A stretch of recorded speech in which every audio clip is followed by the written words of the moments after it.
Good morning students. कल की class में जो हमने स्टडी किया था वह यह था कि जो हमारा एटम होता है वह टू बेसिक एंटिटी से कॉन्सिस्ट होता है।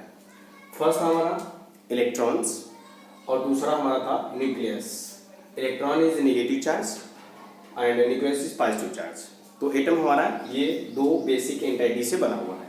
ओके, तो हमने स्टडी किया हुआ था कि हमारे नेचर्स में इलेक्ट्रॉन से छोटा अब कोई ऐसा पार्टिकल्स नहीं है जो हमारे नेचर्स में कंसिस्ट करता। ओके, तो सबसे छोटा इलेक्ट्रॉन हुआ जो हमारे नेचर्स में कंसिस्ट करता है।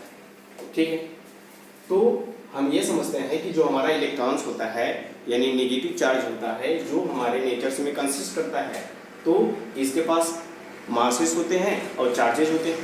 ओके, तो हमने देखा जो इलेक्ट्रॉन्स के चार्ज हैं, okay, charge of electron, charge of electron. तो चार्ज ऑफ इलेक्ट्रॉन की जो वैल्यू होती है होती है 1.6 × 10⁻⁻19 कूलम। ओके, तो हमारे नेचर्स में जो एक छोटा सा चार्ज है, ओके, तो उसकी जो वैल्यू होती है वो 1.6 × 10⁻⁻19 कूलम के इक्वल्स होता है। ओके, तो ये जो हमारा इलेक्ट्रॉन्स होता है इसके पास मास भी होता है। तो मास क्या होता है? तो मास ऑफ इलेक्ट्रॉन, तो मास ऑफ इलेक्ट्रॉन की जो वैल्यू होती है 9.1 × 10⁻31 kg। Okay, charge of electrons this value. और हमने ये पढ़ा हुआ कि जो इलेक्ट्रॉन्स है वह कौन सा चार्ज है? नेगेटिव चार्ज है, इसलिए हम इसके पास नेगेटिव चार्ज लगाते हैं। ओके, तो हमने देखा कि हमारे नेचर्स में एक छोटा सा एंटिटी यानी इलेक्ट्रॉन पाया गया जिसकी वैल्यू 1.6 × 10⁻⁻19 कूलम होता है। ओके, तो अब हमने नेचर्स में देखा कि इस इलेक्ट्रॉन से और भी छोटी कोई एंटिटीज या कोई पार्टिकल्स नहीं मिली है जिसके पास कुछ मास हो और या उसके पास कुछ चार्ज। ओके, तो ये हमने कल की क्लास में स्टडी किया। ओके, तो आज की जो हमारी क्लासेस होगी वो हम इस तरह से पढ़ेंगे कि हमारी कोई एक बॉडीज है वो चार्ज करने का मेथड क्या है। ओके, तो आज का जो हमारा टॉपिक होगा वह यह होगा method of charging a body. Okay,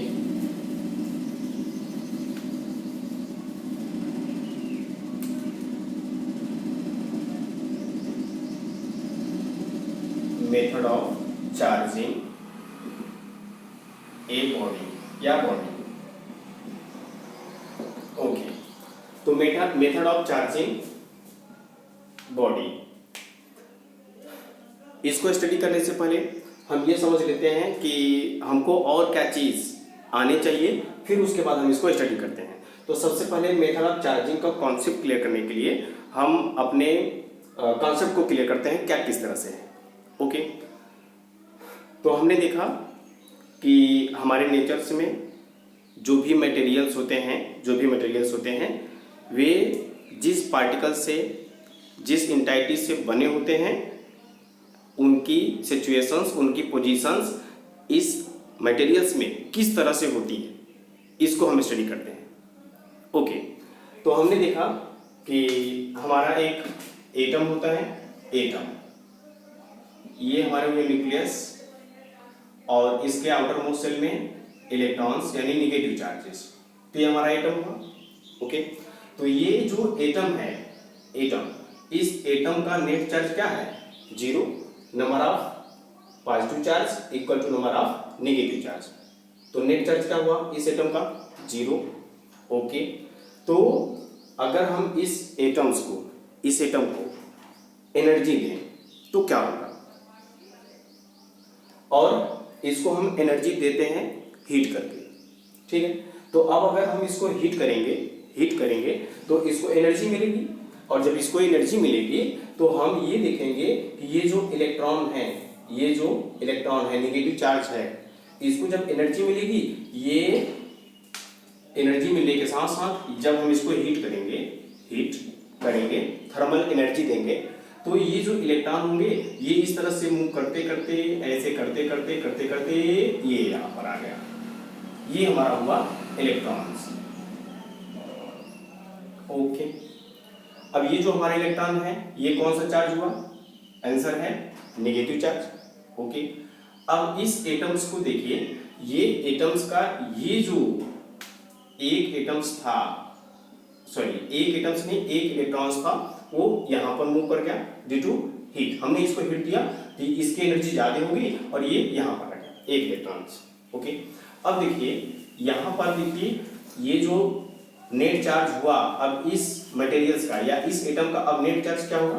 तो आंसर है ये +4 और ये -3, तो +4 -3, तो इसका आंसर आता है +E, यानी 1 चार्ज प्लस चार्ज यहाँ पर बचा और उसके बाद यहाँ पर एक इलेक्ट्रॉन्स यानी नेगेटिव चार्ज यहाँ पर आया।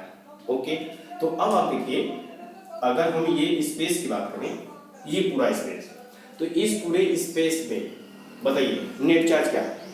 0, +1 इलेक्ट्रॉन्स -1 इलेक्ट्रॉन्स, दोनों कैसे हुए? 0। ओके। अब उसके बाद इस तरह से हमारे नेचर्स में ये होते हैं कि जो हमारा नेचर्स है इसका जो टोटल नेट चार्ज है वो क्या है? 0। ओके। अब ये इस तरह से हमने देखा कि ये जो एटम है और ये जो है ये सब बहुत छोटे छोटे हैं, बहुत छोटे, बहुत स्मॉल है। जो इस बॉडी में कितने हैं? बहुत नंबर में है, बहुत सारे नंबर में है और इनकी सिचुएशन इस तरह से है। तो हमने देखा कि ये प्लस इलेक्ट्रॉन्स यहाँ से, माइनस इलेक्ट्रॉन्स यहाँ से, टोटल हुआ 0। तो ऐसी सिचुएशंस, ऐसी पोजीशंस हमारे जो ये मटेरियल्स है इसमें जो हमारे चार्जेस हैं, चाहे नेगेटिव चार्जेस हो या पॉजिटिव चार्जेस हो, इस तरह से ये उसमें कंसिस्ट होते हैं, उसकी पोजीशंस और लोकेशंस इस तरह से होती है। ओके। तो अगर इन सब में ये जो छोटे छोटे हैं अगर हम बहुत सारी क्वांटिटी मिला लेंगे तो ये हमारा एक मटेरियल बन जाएगा। ओके। तो हमने देखा कि जो हमारे नेचर्स में मटेरियल्स हमको मिलते हैं, कोई भी मटेरियल्स, सपोज यही हमारा है मटेरियल्स, ठीक है। तो इसमें हमने देखा कि प्लस चार्जेस और माइनस चार्जेस दोनों हैं, plus charges minus charges, plus charges minus charges, plus charges minus charges, plus charges minus charges, ये है इस तरह से। और उसके बाद एक और है, ये जो हमने सबसे पहले एटम्स लिया था, ये एटम्स, ये 4 इलेक्ट्रॉन्स एंड 4 न्यूक्लियस, ठीक है। तो इसमें हमने लिया था कि इसका नेट चार्ज क्या हुआ? 0। तो जब नेट चार्ज 0 हुआ तो यही एटम्स हमारे इस मटेरियल्स में भी हैं। तो आंसर है, सपोज ये हमारा है एटम, ये भी हमारा है एटम, ये भी हमारा है एटम, ये भी हमारा एटम, ये भी हमारे एटम्स। तो ये जो हमारा मटेरियल्स बना हुआ है इसमें जो इलेक्ट्रॉन्स हैं ओके, जो प्रोटॉन हैं यानी न्यूक्लियस हैं, यस वो हैं, और उसके साथ साथ हमने देखा लार्ज नंबर में एटम्स में भी है, लार्ज नंबर में एटम्स भी हैं। तो हमने देखा कि ये जो हमारा मटेरियल्स है यह किससे बना हुआ? न्यूक्लियस से भी बना हुआ, इलेक्ट्रॉन से भी बना हुआ और एटम से बना हुआ। ओके। तो हमने देखा कि हमारे नेचर्स में ये मटेरियल्स इस तरह से पाए जाते हैं, कोई भी मटेरियल्स हो तो उसमें नंबर ऑफ इलेक्ट्रॉन्स ओके और नंबर ऑफ न्यूक्लियस और नंबर ऑफ एटम्स सब कंसिस्ट होते हैं, ये इस तरह से, और उसमें एटम्स भी हुए, ठीक है। तो इसमें हमने देखा कि जो नंबर ऑफ न्यूक्लियस और नंबर ऑफ इलेक्ट्रॉन्स जो हैं उन सब की संख्या सेम है, तो नेट चार्ज क्या हुआ? 0। तो एटम्स के पास नेट चार्ज 0, इस पूरे स्पेस का नेट चार्ज 0, तो इसका भी नेट चार्ज 0, तो ये हमारा एक मटेरियल्स हुआ। ओके। तो हमने क्या समझा? हमने यही समझा कि ये जो हमारा मटेरियल्स है जो हमारे नेचर में पाया जाता है वह जिससे भी कंसिस्ट होता है, चाहे वह इलेक्ट्रॉन हो, चाहे वह न्यूक्लियस हो, चाहे वह एटम है, उसका जो पोजीशंस है ओके वह इस तरह से है। समझ में आया? ठीक है। अच्छा, अब बताइए कि इस एटम्स को हमको हीट देने की क्या जरूरत है? अगर हीट न दें तो क्या होगा? अगर हीट नहीं देंगे तो ये जो मेरी लाइफ है वो सब बंद हो जाएगी, क्लोज हो जाएगा, लाइफ ही नहीं रहेगा। ओके। किस तरह से?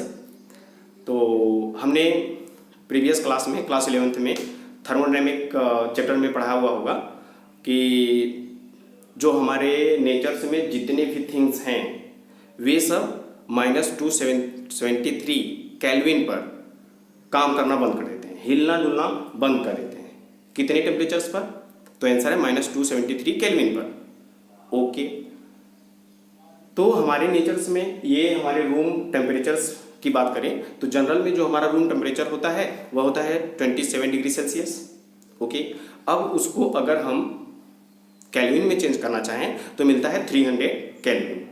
ठीक है, तो हमारे ये जो हमारा मटेरियल्स है, ये जो हमारा मटेरियल्स है ये इस समय रूम टेम्परेचर पर है, 27 पर है। तो बताइए कितना टेम्परेचर हुआ इसका? आंसर है 300 केल्विन, 300 केल्विन। और जो हमारे नेचर्स में मटेरियल्स होते हैं, जो थिंग्स होते हैं, वो कितने पर काम करना बंद कर देते हैं? -273 पर। बताइए, -273 से 300 केल्विन हमारे इस रूम का टेम्परेचर कितना है? बहुत ज़्यादा है, बहुत ज़्यादा है। इसलिए इसको मेटल्स जो हमारे होते हैं, जनरल में मेटल्स या जो हमारे मटेरियल्स होते हैं वो हमारे इस रूम टेम्परेचर्स पर या कहीं पे भी हमारे नेचर्स में रखे हुए होते हैं, उनका जनरल में टेम्परेचर्स क्या होता है? बहुत बहुत बहुत हाई होता है। एग्जाम्पल बता दिए ना, room temperatures 27 degree Celsius, 300 kelvin, तो ये बहुत बहुत टेम्परेचर्स है हमारा। तो इस पे हमारे जो मटेरियल्स होते हैं वो कंसिस्ट होते हैं, रहते हैं। ठीक है, तो हमने इस मटेरियल्स को इतना हीट दिया। ओके, तो हमारी जो लाइफ है या फिर हमारे मटेरियल्स हैं वे सब टेम्परेचर्स के वजह से, ये जो इलेक्ट्रॉन्स हुए ये यहाँ पर आ गए। ओके, अब यहाँ पर एक बात और आती है कि ये जो इलेक्ट्रॉन हुए, इलेक्ट्रॉन्स, ये इलेक्ट्रॉन कैसे हो गए? फ्री हो गए, फ्री इलेक्ट्रॉन। ठीक है, इसका नाम है फ्री इलेक्ट्रॉन। अब ये जो इलेक्ट्रॉन्स हैं इस हमारे स्पेस में, यह अपने पूरे स्पेस में, इस स्पेस में, इसी स्पेस में यह कहीं पे भी मूव कर सकता है, क्योंकि हमने उसको क्या दिया हुआ है? हीट यानी एनर्जी। इसको हमने एनर्जी दिया हुआ है। ओके, अब ये जो इलेक्ट्रॉन्स होते हैं, इलेक्ट्रॉन्स इस अपने स्पेस में काफी फास्टली, तेजी के साथ, ओके, तेजी के साथ ये क्या करते हैं? तेजी के साथ ये अपने इस स्पेस में मूव करते हैं। ये इस तरह से, ये इस तरह से, इस तरह से। ठीक है, ये इस तरह से कहीं एटम से टक्कर करेंगे, कहीं अपने सरफेस से टक्कर करेंगे, और ये इस तरह से जिगजैग मोशन करते रहते हैं। ओके, इस इलेक्ट्रॉन्स की स्पीड बहुत ज़्यादा होती है। तो आंसर है कितना होती है? तो इस इलेक्ट्रॉन की जो स्पीड होती है, स्पीड लगभग 10,000 किलोमीटर पर सेकेंड होती है, 10,000 किलोमीटर पर सेकेंड। ठीक है, इतनी स्पीड होती है। ओके, तो हमने देखा कि अगर ये फ्री इलेक्ट्रॉन्स, इस स्पेस में फ्री इलेक्ट्रॉन्स है, ठीक है, और ये इतनी स्पीड के साथ चलता है, तो बताइए ये इलेक्ट्रॉन चलते चलते ये बाहर क्यों नहीं चला जाता? ये इलेक्ट्रॉन्स चलते चलते इतनी स्पीड से चल रहा है तो ये बाहर क्यों नहीं आता? यहाँ क्यों नहीं आ जाता? यहाँ क्यों नहीं आता? ये बाहर क्यों नहीं चला जाता? समझ में आता है? ठीक है, तो इसका आंसर है ये काफी स्पीड तो है इसके पास।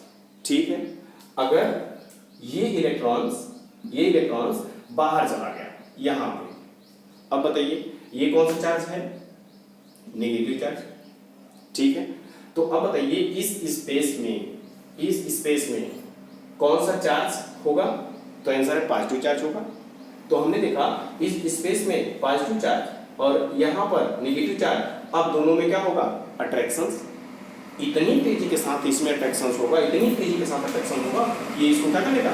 खींच लेगा, बाहर जाने नहीं देगा, और ये फ्री इलेक्ट्रॉन्स इसी पूरे स्पेस में मूव करता रहेगा, ये बाहर नहीं जा पाएगा। बाहर न जाने का कंडीशंस क्या है? Attractions. Okay, due to force of attractions, बहुत ही फोर्स ऑफ अट्रैक्शन होगा, दैट इज इलेक्ट्रोस्टैटिक फोर्स, बहुत ही स्ट्रांग, जिसकी वजह से ये बाहर नहीं जा पाएगा। ओके, ठीक है, तो हमने देखा हमारे नेचर्स में जो भी हमारे मटेरियल्स होते हैं वो जनरल में इस तरह से डिस्ट्रीब्यूट होते हैं। उसमें नेगेटिव चार्ज भी होंगे, पॉजिटिव चार्ज भी होंगे, और एटम्स में भी होंगे, बहुत लार्ज नंबर में होंगे। और मूव कौन करेगा? तो आंसर है इलेक्ट्रॉन मूव करेगा। प्रोटॉन एंड न्यूक्लियस तो मूव नहीं करेगा, आपको पता है। ठीक है, ओके, तो ये इस तरह से, तो हमारे नेचर्स में जो भी मटेरियल होते हैं इस तरह से कंसिस्ट करते हैं। ठीक है, ओके। तो ये था हमारा बेसिक कॉन्सेप्ट किसके लिए, मेथड ऑफ चार्जिंग बॉडी। तो हमारा जो नेक्स्ट टॉपिक है यही है, मेथड ऑफ चार्जिंग बॉडी। कोई भी बॉडी अगर हम चार्ज करते हैं तो किस तरह से करते हैं, ठीक है। और उसके बाद हमने एक चीज और, तो हमने देखा कि ये जो हमारा स्पेस है इसमें तो नंबर ऑफ जो इलेक्ट्रॉन्स हैं और नंबर ऑफ जो न्यूक्लियस हैं वो कैसे हैं, इक्वल्स हैं। तो इसका मतलब नेट चार्ज क्या हुआ, 0। तो ये हमारे पूरे यूनिवर्स का जो नेट चार्ज है वो क्या हुआ, 0। तो चार्ज को न तो हम क्रिएट कर सकते हैं न तो डिस्ट्रॉय कर सकते हैं, बट इसको हम एक पार्टिकल से दूसरे पार्टिकल्स में ट्रांसफर कर सकते हैं। कैसे, इसको देखिए, ये हमारा एक एटम्स है या एक मटेरियल्स है, इसका नेट चार्ज क्या है, 0, ओके। जब हमने इसको रब किया और हमने देखा ये पॉजिटिव चार्ज एक्वायर किया। पॉजिटिव चार्ज एक्वायर करने का मतलब कि इसका जो इलेक्ट्रॉन्स था ये अपने इलेक्ट्रॉन्स को इसमें छोड़ दिया, तो ये क्या एक्वायर हुआ, पॉजिटिव चार्ज, ठीक है। तो अब ये जो मटेरियल्स था हमारा, ये अपने इलेक्ट्रॉन्स को इसको दिया। अब बताइए हमारे इस पूरे सिस्टम्स का, इसका यानी पूरे सिस्टम का नेट चार्ज क्या हुआ, 0। इन्होंने एक दिया तो इन्होंने एक लिया, तो नेट चार्ज क्या हुआ, 0। तो हमारे पूरे यूनिवर्स का नेट चार्ज क्या होता है, 0 होता है, ओके। अब हम पढ़ते हैं मेथड ऑफ चार्जिंग बॉडीज।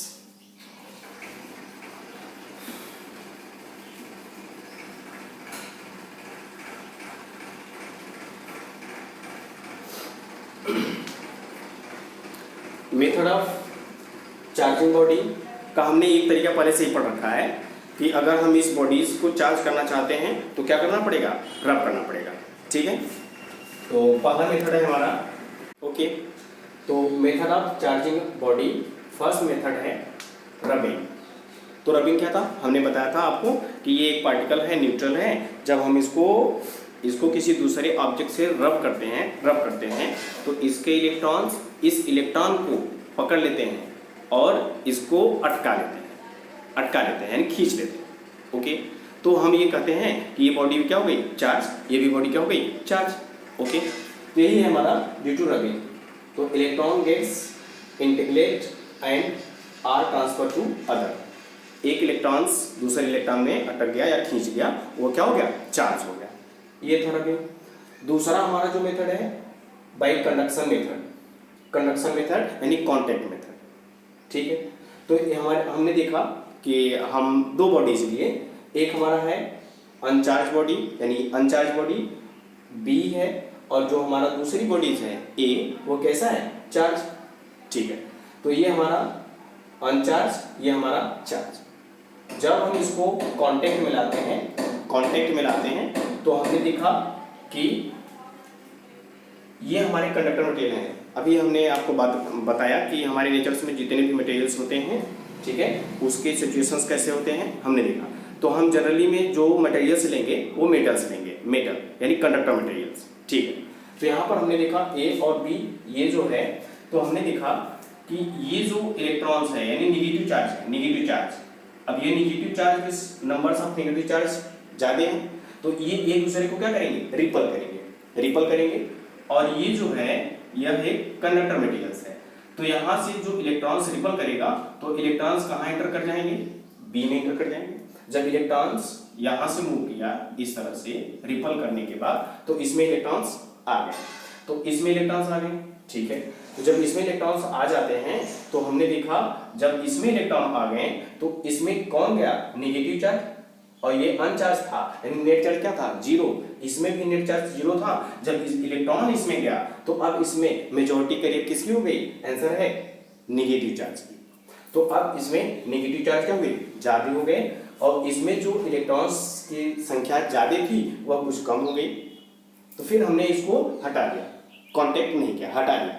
तो अब हमने देखा कि ये जो हमारी अनचार्ज बॉडी थी वह अब कैसी हो गई, चार्ज बॉडी, कैसी हो गई, चार्ज। ये हमारा है दूसरा तरीका चार्ज करने का, ठीक है।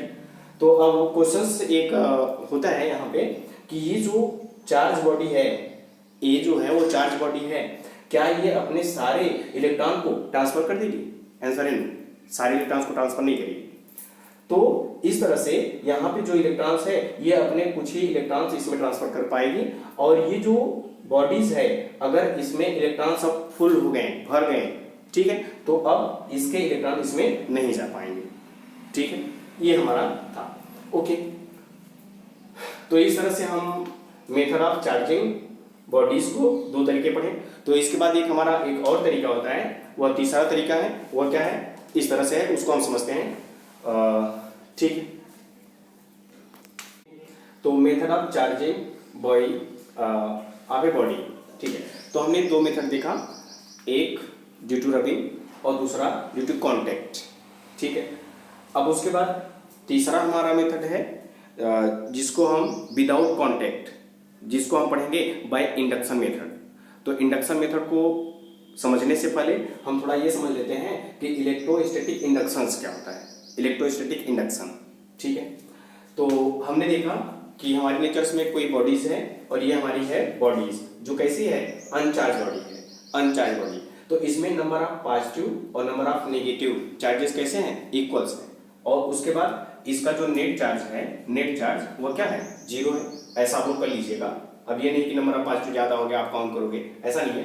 तो इसमें नंबर ऑफ पॉजिटिव और नंबर ऑफ नेगेटिव इक्वल्स हैं, इसलिए इसका नेट चार्ज क्या हुआ, 0, ठीक है। और इसमें जो चार्जेस हैं वो हमारे कैसे हैं, होमोजीनियस, यानी हम अगर इस मेटल्स की बात करें तो उसकी जो डेंसिटी है वो कैसी है, हर जगह सेम है। ऐसा नहीं कहीं नंबर ऑफ पॉजिटिव ज्यादा है, कहीं नंबर ऑफ नेगेटिव कम है, ऐसा नहीं, ओके। अब उसके बाद हमने देखा इंडक्शंस के पहले ये जो हमारी बॉडी है उसका नेट चार्ज 0 है, ये कैसा है, अनचार्ज, ओके।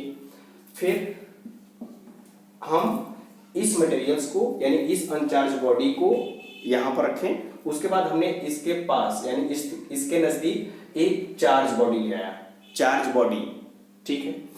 और फिर उसके बाद हमने देखा कि ये जो चार्ज बॉडी है इस पर निगेटिव चार्ज आया है। तो निगेटिव चार्ज कैसे आया, पता है ना कि किसी बॉडीज को हमने रब करके चार्ज किया तो इसमें इलेक्ट्रॉन्स आया, तो ये कौन सा चार्ज हो गया, निगेटिव। इसमें पॉजिटिव भी है बट हम कहेंगे कि ये निगेटिव चार्ज है, इसलिए ये हमारा निगेटिव चार्ज हुआ, ओके। तो हमने देखा कि ये जो हमारा अनचार्ज बॉडी था, अनचार्ज बॉडी जब हम नियर लाते हैं, इस अनचार्ज बॉडी के नियर कोई चार्ज बॉडी लाते हैं तो हम ये देखते हैं कि जो अनचार्ज बॉडी है, अनचार्ज बॉडी, और ये जो हमारा चार्ज बॉडी है निगेटिव, तो निगेटिव कौन से चार्ज को अट्रैक्ट करता है और कौन से चार्ज को रिपल करता है, ऐसा हम जानते हैं। तो निगेटिव चार्ज पॉजिटिव को क्या करेगा, अट्रैक्ट करेगा, ओके। तो हमने देखा कि ये जो निगेटिव चार्ज बॉडी है ये अनचार्ज बॉडी के पॉजिटिव चार्ज को अट्रैक्ट किया, खींचा, ये देखिए, ये इस तरह से अट्रैक्ट किया, ठीक है, ये अट्रैक्ट किया, ओके। तो ये कौन से चार्ज को रिपल करेगा, तो आंसर है ये निगेटिव चार्ज को रिपल करेगा। तो निगेटिव चार्ज को रिपल किया और ये निगेटिव चार्ज इस कार्नर पर आ गए, इसको हम बोलते हैं, निगेटिव चार्ज को हम क्या बोलते हैं, फ्री चार्ज। यही फ्री चार्ज ही मूव कर सकते हैं और मूव करते हैं, ओके। फिर हमने देखा कि ये जो चार्जेस हैं, पॉजिटिव चार्जेस हैं, इस निगेटिव चार्ज के फोर्स ऑफ अट्रैक्शन की वजह से ये बंध चुके हैं। अगर यहाँ पे हम कोई और चार्ज बॉडी लाते हैं ये इसको खींच नहीं सकता है, क्योंकि ये इससे क्या हुए हैं, बंधे हुए हैं। तो हमने देखा कि ये जो चार्जेस हैं ये कैसे हैं, बाउंड चार्जेस, ओके। तो ये हमारे बाउंड चार्जेस हुए, ठीक है। तो हमने देखा कि ये जो हमारा इलेक्ट्रोस्टैटिक इंडक्शंस है यही है, when a charge body brought near uncharge body then charge bodies are polarised. तो हमने देखा कि इस अनचार्ज बॉडी के जितने भी चार्जेस थे, यानी पॉजिटिव चार्जेस वन साइड और नेगेटिव चार्ज वन साइड, तो हमने देखा नेगेटिव चार्ज एक साइड हुआ, पॉजिटिव चार्ज अदर साइड हुआ, तो इसका नाम क्या हुआ, पोलराइज्ड। इसका क्या नाम हुआ, पोलराइज्ड, ठीक है। तो इसको हम बोलते हैं इलेक्ट्रोस्टैटिक इंडक्शन, ठीक है। तो इलेक्ट्रोस्टैटिक इंडक्शन से ये हमारा है, ठीक है।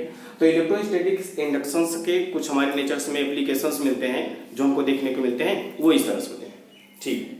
हमारे पास एक इलेक्ट्रोस्कोप है, इलेक्ट्रोस्कोप हमने इसके बारे में स्टडी कर रखा हुआ है, आप लोग को समझ में आता है कि इलेक्ट्रोस्कोप है। तो इलेक्ट्रोस्कोप ये हमारा गोल्ड फॉयल है, गोल्ड फॉयल बहुत ही थिन है, ओके। तो यहाँ पर ये एयर के कांटेक्ट में नहीं है, एयर के रेजिस्टेंस में नहीं आता है, इसको हम एक ग्लास में बंद करके रखते हैं। ओके, तो हमने देखा कि इस इलेक्ट्रोस्कोप में अगर हम एक चार्ज बॉडी यहाँ लाते हैं तो हमने देखा कि जो गोल्ड फॉयल है, इसकी जो लीफ है, स्टिफ है, ये रिपल करते हैं। ये क्या करते हैं? ये रिपल करते हैं। क्यों रिपल करते हैं बताइए? तो ये इसलिए रिपल करते हैं क्योंकि इलेक्ट्रोस्कोप ये है, इसका नेट चार्ज क्या है? 0। Number of positive, number of negative charges equals हैं, इसलिए इसका जो नेट चार्ज क्या है? 0। तो हमने यहाँ पर देखा कि इस इलेक्ट्रोस्कोप का नेट चार्ज क्या है? 0। तो जब नेट चार्ज 0 है तो एक हमने चार्ज बॉडी रखा, ये हमारा क्या है? Charge body. तो जब ये चार्ज है तो ये नेगेटिव चार्ज है, तो इस नेट चार्ज वाले बॉडीज को जिसके पास चार्ज 0 है तो कौन से चार्ज को अट्रैक्ट करेगा? तो आंसर है पॉजिटिव चार्ज को। तो यहां पर इकट्ठे हो जाएंगे कौन से चार्जेस? Positive charge. ओके, तो अब बताइए, इसका नेट चार्ज 0 था, 10 पॉजिटिव यहाँ पे, तो 10 निगेटिव कहाँ होंगे? नीचे होंगे, इसकी लीफ पर, इसके स्टिप पर। तो ये हमारे हुए निगेटिव चार्जेस। अब नीचे निगेटिव चार्जेस, यहाँ पे positive charges, 10 positive 10 negative, total कितने हुए? 0। अभी भी इसका नेट चार्ज क्या है? 0। ओके, तो अब ये सेम चार्जेस की वजह से ये क्या कर गए? रिपल कर गए। ठीक है, अब इसका हमारे नेचर्स में हम इसको किस तरह से देखते हैं? तो इसको हम नेचर में इस तरह से देखते हैं कि जो हमारे बड़ी बड़ी बिल्डिंगें होती हैं, बड़े बड़े टावर होते हैं, ठीक है, तो वहाँ पर उसके ऊपर एक मेटल्स का लाइटनिंग अरेस्टर लगा हुआ होता है। लाइटनिंग अरेस्टर, ठीक है, वो क्यों लगा होता है?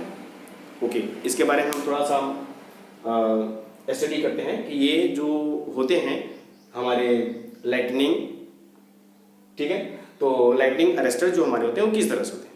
ठीक है, तो बड़ी बड़ी बिल्डिंगों पर इस तरह से लगे होते हैं। ये इस तरह से एक मेटल का होता है और इससे मेटल से वायर होते हुए, वायर जो होता है वो होते हुए कहाँ चला जाता है? अर्थ में चला जाता है। ये बड़ी बड़ी बिल्डिंगों पर होता है, टावर पर भी होते हैं, चिमनियों पर भी ऐसा होता है। ठीक है, तो हम ये देखते हैं कि ये हमारी बॉडी क्या हुई? न्यूट्रल। ठीक है, इसके ऊपर से ये बादल चलते हैं। तो जब ये बादल चलते हैं तो हमने माना कि जो हमारे बादल हैं वो कौन से चार्ज हैं? Positive charge. तो ये बादल हमारा हुआ पॉजिटिव चार्ज।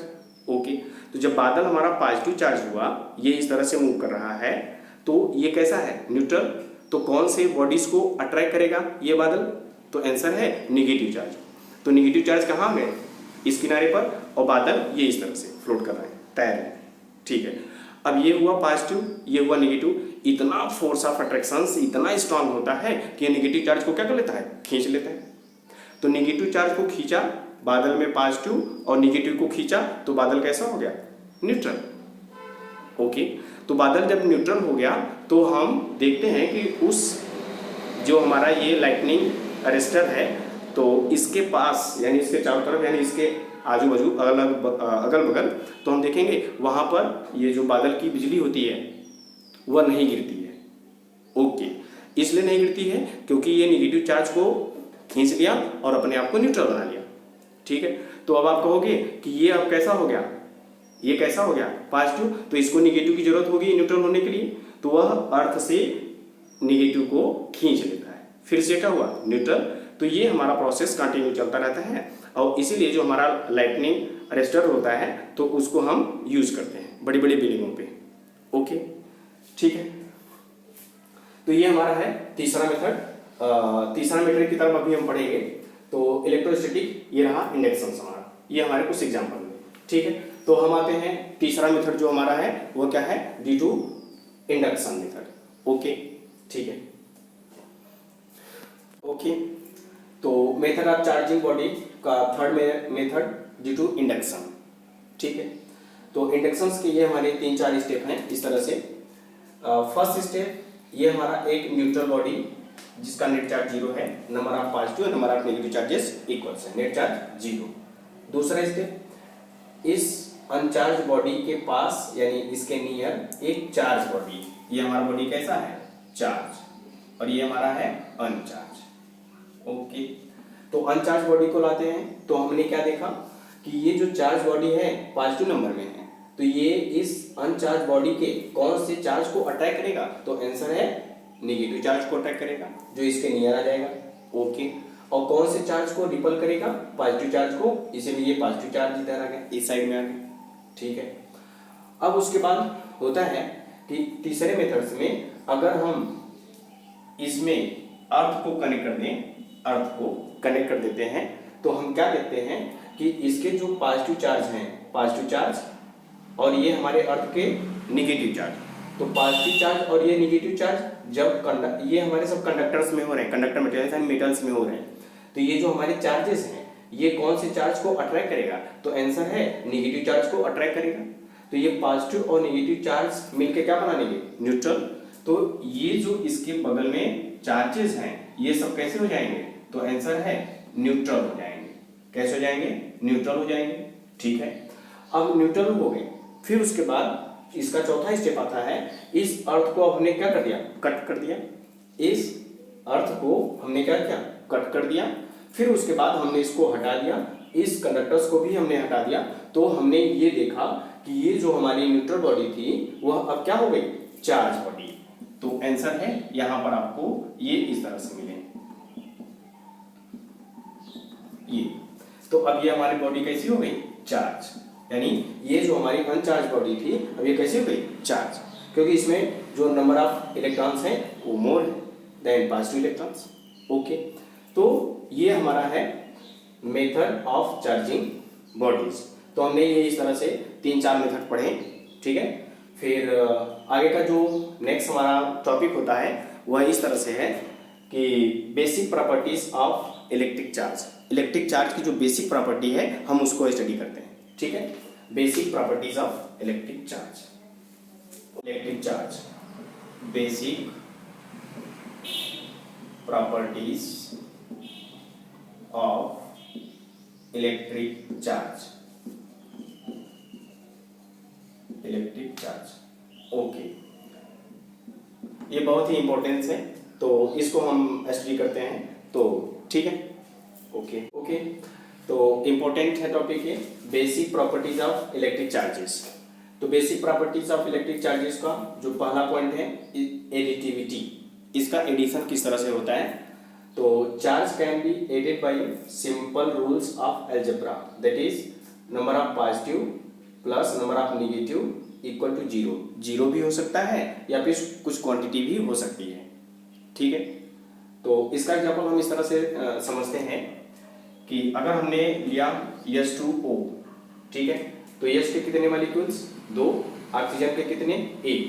ठीक है, तो इसके जो ऑक्सीजन है इसके चार्ज हुए -1। अगर हम इसके इलेक्ट्रॉनिक कॉन्फ़िगरेशन के अकॉर्डिंग लेते हैं तो यहाँ पे ऑक्सीजन के -1 माइनस चार्जेस होते हैं, यहाँ पे ये प्लस चार्जेस। तो उनको हमने देखा, अगर हमारे ऑक्सीजन के 1 एटम, हाइड्रोजन के 2 एटम हुए, तो हमने इसको ऐड किया तो कितने एटम मिले? तो आंसर है 3 एटम मिले। ओके, लेकिन अगर हम चार्जेस की बात करेंगे, चार्जेस, तो हाइड्रोजन के इसमें 2+ और ऑक्सीजन के हमने मान लिया 1+, तो वहां पर हमारा रिजल्ट क्या हुआ? +2 और -1 इक्वल टू 1 चार्जेस। ये इस तरह से होता है। और उसके बाद हमारा जो अदर एग्जांपल है, हम ZnSO4 को भी लेते हैं, ZnSO4 के। तो Zn के हमारे पास 2 चार्जेस हुए प्लस, और SO4 के हमारे 2 नेगेटिव चार्जेस हुए। अगर उनको हम ऐड करते हैं तो रिजल्ट क्या आता है? 0। ठीक है, ये हमारा है अलजेब्रा। ठीक है, जब हम उसके एटम्स को ऐड करेंगे, एटम्स में ऐड करेंगे, तो एटम्स में जो हमारा एडिशन होगा वह हमारा अर्थमेटिकल होगा। लेकिन अगर हम चार्जेस को ऐड करेंगे, चार्ज को ऐड करेंगे, तो वह जनरल में हमारा कैसा होगा? अलजेब्रिक होगा। ओके, तो ये तो था हमारा एडिटिविटी। जब हम मास और एटम्स को ऐड करेंगे तो जनरल में हम सभी के मासेस और ऐड करेंगे, सभी के एटम्स को ऐड करेंगे। लेकिन अगर हम चार्ज की बात करेंगे तो चार्ज हम उसको अलजेब्रा के टर्म में ऐड करेंगे, इस पे पॉजिटिव चार्ज है या इस पे नेगेटिव चार्ज है, क्या किस तरह से। ओके, केमिस्ट्री में आपने इस तरह पढ़ रखा है। ओके, दूसरा हमारा है क्वांटाइजेशंस ऑफ चार्ज। तो हमने क्या पढ़ा कि बेसिक में जो हमारे चार्जेस होते हैं वो बहुत ही छोटे यानी फंडामेंटल चार्जेस हैं। अब इससे छोटी और चार्जेस नहीं मिल सकते। ओके, तो हमने चार्ज को देखा था कि जो चार्ज के हमारे नंबर्स होते हैं वो किस तरह से होते हैं। चार्ज का जो हमारा नंबर होता है 1.6 × 10⁻⁹ कूलम ये होता है, इट इज वन चार्ज। तो हमारे नेचर्स में अब इससे छोटा कोई मिल ही नहीं सकता है, कोई चार्ज हो ही नहीं सकता, ठीक है। तो अगर हम बात करें कि किसी को अगर 2.5 चार्ज चाहिए, 2.5 चार्ज चाहिए, ओके, तो हम उसको किस तरह से देंगे, एक चार्ज दिया यानी यह दिया, फिर हम यही चार्ज दिया तो इसमें हमने 2 का मल्टीप्लाई किया, 2 चार्ज दे दिया, ठीक है। लेकिन अगर हम इसमें 0.5 का मल्टीप्लाई करेंगे यानी 1/2 का मल्टीप्लाई करेंगे तो ऐसा पॉसिबल नहीं है। अगर हम किसी को चार्ज देंगे तो ये फुल देंगे, इससे कम नहीं दे पाएंगे, ठीक है। तो इसी का नाम है क्वांटाइजेशन ऑफ चार्ज, ठीक है। तो अगर यहां पर हमने देखा कि जो हमारा इलेक्ट्रॉन्स है वो कौन से मल्टीपल में होगा, तो आंसर है यह इंटीग्रल मल्टीपल में होगा, इंटीग्रल मल्टीपल। तो इंटीग्रल मल्टीपल का मतलब है 1.6, ओके, फिर इसका 2 टाइम्स 3.2, ओके, फिर इसका 2.3.2 हुआ, फिर 4 टाइम करेंगे 4.8, इस तरह से हमारा 6.4, इस तरह से हमारा जो नंबर्स है 1.6 के मल्टीपल में ही आएगा, 1.6 के मल्टीपल में ही ये हमारा बढ़ता जाएगा। इसी को बोलते हैं क्वांटाइजेशन ऑफ चार्ज, ठीक है। तो क्वांटाइजेशन ऑफ चार्ज ये हुआ Q is equal to N into E। तो यह क्या है, नंबर ऑफ चार्जेस, कितने चार्ज चाहिए, और ये हमारा है इलेक्ट्रॉन जिसकी वैल्यू क्या होती है, ये होती है। तो इसी को हम बोलते हैं क्वांटाइजेशन ऑफ चार्ज। तो इलेक्ट्रोस्टैटिक्स से हमारा फार्मूला अब शुरू होता है Q is equal two plus minus NE से। प्लस के लिए यहाँ से जो चार्ज है वह निकाला गया है, ओके, माइनस के लिए उस बॉडी में चार्ज आया है, ये कितने चार्ज आए हैं कितने निकाले गए हैं ये यहाँ शो करता है। और ई जो हमारा बेसिक चीज है वो 1.6 इंटू 10⁻19 है, ओके। और ये हमारा है क्वांटिटी ऑफ चार्ज, ठीक है, ओके।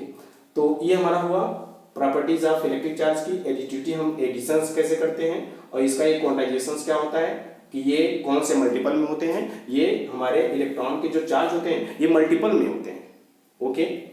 1.6, 3.2, 4.8, 6.4, इस तरह से उनका मल्टीपल होता है।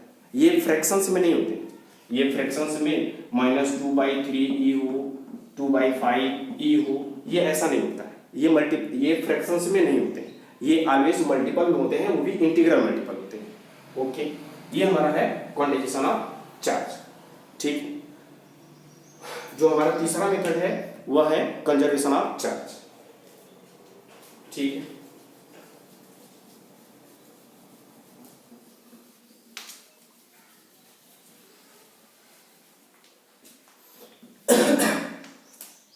Basic properties of electric charge जो हमारा तीसरा है वो है कंजर्वेशन ऑफ चार्ज, ठीक है। अभी इसके पहले हमने बताया था कि हमारे ये नेचर्स में हमारा पूरा सोलर सिस्टम्स का नेट चार्ज क्या होता है, 0, ओके। तो कंजर्वेशन ऑफ चार्ज में charge can not be create, can not be destroy, but it change one body to another body, change transfer to one body to another body, ठीक है। तो ये हमारा है conservation of charges. Isolated electric charge can neither be create nor be destroy, it can only transfer. ये ना तो हम उसको क्रिएट कर सकते हैं, ओके, और ना ही हम उसको डिस्ट्रॉय कर सकते हैं, बट ये जो है इसका पार्टिकल्स यानी इसका चार्ज इस बॉडी से दूसरे बॉडी में हम ट्रांसफर कर सकते हैं। ऐसे रफ किया तो इसका जो चार्ज हुआ इसमें चला गया, या इसका जो चार्ज हुआ इसमें चला आया, ओके। तो इसी तरीके से हमने देखा कि ये हमारे जो हैवी बॉडी होते हैं, हैवी बॉडी या हैवी एलिमेंट्स होते हैं हमारे पीरियोडिक टेबल्स में, वो हमारा हुआ यूरेनियम। तो यूरेनियम जब टूटा, यूरेनियम, तो यूरेनियम भी क्या है, नेट चार्ज यूरेनियम का क्या है, 0। तो उसके बाद जब ये टूटा तो हमने देखा ये छोटे छोटे 2 एटम्स में टूटे और उनके जो चार्जेस होंगे वो कैसे होंगे, सेम होंगे, ओके। फिर उसके बाद आइंस्टीन महोदय ने बताया कि एक इक्वेशन दिया E = mc² से, तो उन्होंने ये बताया कि जो हमारे एटम बम होते हैं, एटम बम, ठीक है, तो एटम बम अगर होगा तो बना होगा मटेरियल से ही बना होगा, पार्टिकल से ही बना होगा, तो उसमें नेट चार्ज क्या होगा, 0 होगा, ओके। और वो जो चार्जेस होंगे जब टूटेंगे यानी मिलने के बाद जब वो टूटेंगे तो क्या होगा, large number of energy create करेगा, और उसके बाद इसको हमारे नेचर में देखा कि जब उसके बाद हमको एक और मिला जो हमने न्यूक्लियस का नाम दिया था। तो न्यूक्लियस में एक हमने और देखा एंटाइटीज जो न्यूक्लियस में होती है वो कहीं कहीं पॉजिट्रॉन होती है। तो जब इलेक्ट्रॉन और पॉजिट्रॉन्स को हम कंबाइन करेंगे, मिलाएंगे, ठीक है, ये दोनों एटम्स हैं, तो जब मिलाएंगे तो उसके बाद ये जब इस तरह से एक कौन सा चार्ज हुआ नेगेटिव और एक कौन सा हुआ पॉजिटिव, जब इस तरह से ये तेजी के साथ अट्रैक्ट होंगे और ये तेजी के साथ अट्रैक्शन के बाद ये फट जाएंगे, फटने के बाद ये रेडिएट हो जाएंगे और जिससे हमको क्या मिलना शुरू हो जाता है, ये लाइट एनर्जी, हीट एनर्जी, ये सब ऐसे ही मिलता है कि जो हमारे पास इलेक्ट्रॉन्स और पॉजिट्रॉन्स जब कंबाइन करते हैं तो हमको वो रेडिएशन में चेंज हो जाता है। तो ये हमारा हुआ मास और ये हमारा क्या हुआ रेडिएशंस, ठीक है। ये हमको कौन बताया था, आइंस्टीन महोदय ने बताया था E बराबर mc² से। और ये जब मिलते हैं बहुत ज़्यादा एनर्जी देते हैं हमको, ठीक। अब उसके बाद हमने ये देखा, उन्होंने ये बताया इसका उल्टा प्रोसेस भी होता है कि अगर ये इलेक्ट्रॉन पॉजिट्रॉन मिलेंगे तो हमको रेडिएशंस देगा, ठीक है। और अगर ये रेडिएशंस किसी हैवी मेटल पर, ये रेडिएशंस किसी हैवी मेटल पर पड़ेंगे तो क्या वो पार्टिकल भी बनाएंगे, तो आंसर है यस, बनाएंगे, ओके। तो हमने देखा जब ये हमारा जो गामा रेज है, ये रेडिएशंस हैं, जब हमने देखा कि इसका हम इसको गामा रेज को जब हम हैवी मेटल्स पर इंसिडेंट कराते हैं और वह मेटल जो होता है वह सभी रेडिएशंस को एब्जॉर्ब कर लेता है, ठीक है। और जब एब्जॉर्ब कर लेगा तो हमने देखा कि वह एक इलेक्ट्रॉन्स यानी पेयर प्रोडक्शंस दिया, एक दिया इलेक्ट्रॉन और एक दिया पॉजिट्रॉन। अब इन दोनों को ऐड करेंगे तो नेट चार्ज क्या होगा, 0, ओके। तो ये इस तरह से था बेसिक प्रॉपर्टीज ऑफ हमारा इलेक्ट्रिक चार्ज, ठीक है, ओके। तो आज के लिए बस इतना ही। कल का हमारा जो टॉपिक होगा वह होगा कूलॉम्स लॉ। तो ये सब जो हमने अभी तक बेसिक पढ़ा हुआ है, ये सब हमने बेसिक इलेक्ट्रिक चार्ज के बारे में स्टडी किया हुआ है और इसी पूरे बेसिक पर, इलेक्ट्रिक चार्ज की बेसिक पर पूरा हमारा इलेक्ट्रिसिटी डिपेंड है, ओके। और उसके बाद ये जो हमने पढ़ा हुआ है एनहिलेशंस यानी इलेक्ट्रॉन्स और पॉजिट्रॉन, ये जो हमने सिस्टम पढ़ा हुआ है, ये पूरा हमने पढ़ा हुआ है। ये हम जब एटम और न्यूक्लियाई पढ़ेंगे तो उसमें फिर से ये दोबारा मिलेगा, तो उसको हम और डिटेल्स में स्टडी करेंगे, ठीक है। तो आज के लिए बस इतना ही, थैंक यू।